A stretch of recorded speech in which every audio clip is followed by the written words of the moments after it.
तर आज या ठिकाणी मी आलो ते एक गोष्ट तुम्हाला सांगण्याच्यासाठी. मला अमरावतीकरांची माफी मागायची आहे की एक चूक माझ्याकडनं झाली. आज या ठिकाणी आल्याच्या नंतर मला अनेक जुन्या गोष्टी आठवतात. सार्वजनिक जीवनामध्ये मी कामाची सुरुवात केल्याच्या नंतर तरुणांच्या चळवळीमध्ये सहभागी झालो, महाराष्ट्रावर फिरलो. पण अमरावती एक असं ठिकाण होतं की या ठिकाणी तरुणांची एक जबरदस्त शक्ती उभी राहिली आणि आम्हा सगळ्यांना काम करण्याच्यासाठी अमरावतीकरांनी प्रोत्साहन दिलं. आणि म्हणून अमरावतीचा अभिमान मला अंतःकरणापासून आहे. पण आज या ठिकाणी मी आलो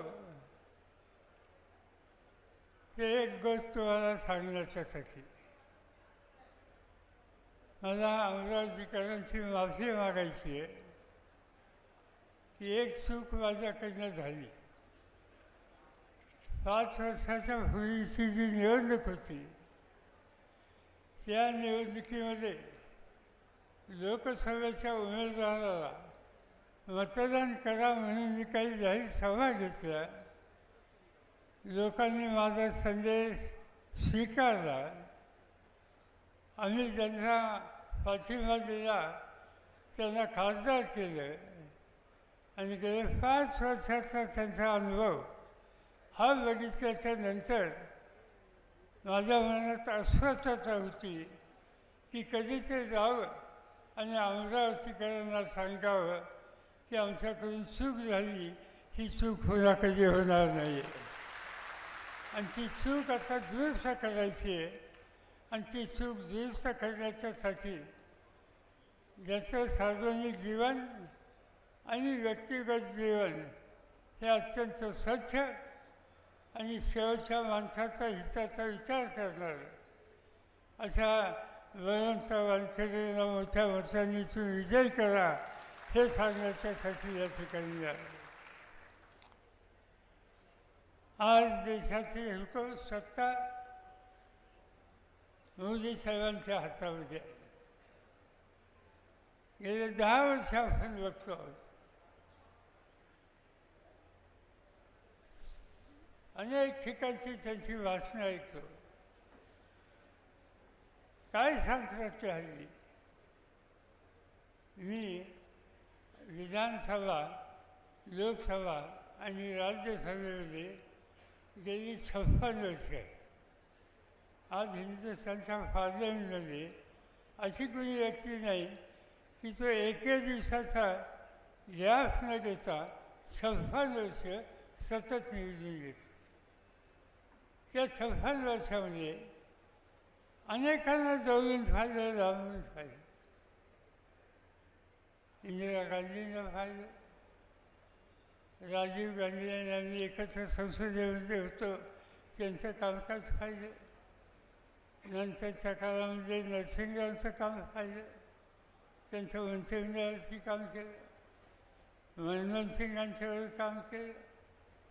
अलीकडच्या जे प्रधानमंत्री झाले, जवाहरलाल नेहरूंच्या नंतरचे, त्या सगळ्या प्रधानमंत्र्यांच्या कामाची पद्धत ही आम्ही लोकांनी पाहिली.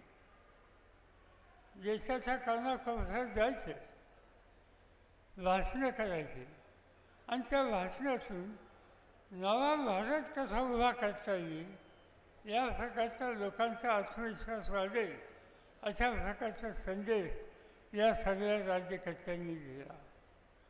आजचे प्रधानमंत्री कुठेही गेल्याच्या नंतर पहिल्यांदा जवाहरलाल नेहरूंच्या टीका कर, काँग्रेस पक्षावर टीका कर. या जवाहरलाल नेहरूंनी स्वातंत्र्याच्या पूर्वकाळामध्ये आपल्या आयुष्याची उमेदीची काळ जवळपास 10 ते 11 वर्ष इंग्रजांच्या तुरुंगामध्ये घालवली आणि स्वातंत्र्य मिळाल्याच्या नंतर हा देश संसदीय लोकशाहीच्या पद्धतीने चालला पाहिजे यासाठी एक रचना उभी केली. त्या जवाहरलाल नेहरूंचं योगदान हा या देशाच्या इतिहासात कोणी विसरू शकत नाही. आणि तेच आज मुख्य प्रधानमंत्री त्यांच्या टीकाटिप्पणी करतात, त्यांच्याबद्दलच्या चुकीच्या गोष्टी सांगतात.